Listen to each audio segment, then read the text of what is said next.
Sarah, my partner, runs drawing courses through the summer at the Ruskin School of Art in Oxford, and 2 of them are on plants. And we go out at 6 o'clock in the morning in August, and we'll gather 15 or 20 different species up together. And at the end of the season, she added up, she'd taken 106 different species of plant in, all gathered within half a mile of my back door. But we've got hedges, we've got ponds, we've got game strips, you've got everything. So it's all out there, you know, sunflowers. Some of them are being imported, like the sunflowers and the quinoa and maize and stuff like that. But generally we get a bit of blackthorn with some sloes on, get some hazel with the nuts on, conkers, you know, all beautiful things to draw. Well, we had an interesting one actually. One day, one of our students said to us, Sarah, you keep bringing these beautiful things in. Could you find something ugly for a change? So I said, yeah, I'll get you some ugly. So we went and got some medlar fruit. Yeah. You know what? Grown wild? No, they're in a tree down Middle Barton. There's a house down there called Medlar House. Or Medlar Tree, it's called, actually called Medlar Tree.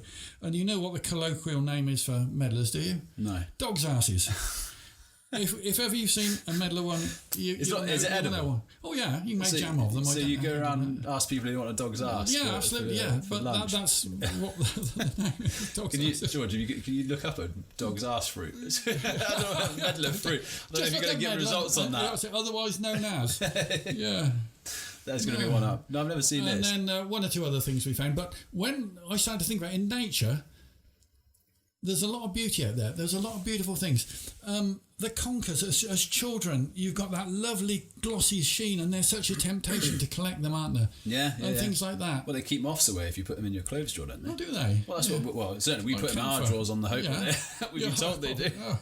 Well, that's worth knowing. But what do you? Because have you seen they've got rust at the minute? Most of them have got rust around. They've got the canker, bleeding canker as well, haven't they? What's and you can see it's the bottom leaves always go first, don't they? Because that's where the insects start on them, and it weakens them. So it's an insect. I thought it was. But they're surviving, and even this year there was a good crop of conkers, despite. Oh yeah. Loads out here. In fact, there was a good crop of everything: sloes, acorns. It was a marsh year for acorns. Real marsh year. Yeah. Marsh year being, one year that they produce every 5 years. They produce a lot. Yeah. The other thing is they always say the trees always produce well if they think they're dying, and they have one last shot at reproducing. Well, they do that, but everything does it, doesn't it? Yes. Yeah. I mean, I've listened to some podcasts that most living beings do that. It's some sort of survival mechanism to try and reproduce before you die. Yeah. But I didn't know that. But so you think that there's obviously it could be a marsh. I think it might have been the drought. They thought this is a bit serious. We'll put all our energy in producing fruit this year. Because I notice every year I go sloe picking. Some years you'll have very few sloes, and some years you get a colossal amount. This year was so many. So many. And actually, the apples I was saying, I was making cider. The apples this year. Yeah, loads of them.